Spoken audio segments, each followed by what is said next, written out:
Real talk po kung ikaw isang estudyante na pumapasok lang para manggulo, hindi nakikinig, pasaway sa guro, huwag ka nang mag-aral. Oo, may karapatan kang mag-aral, pero sinasayang mo yung karapatan mo.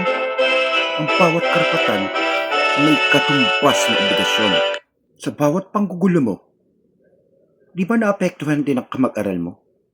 May karapatan din silang matuto. Kung ikaw ayaw mo, huwag ka nang mag-aral.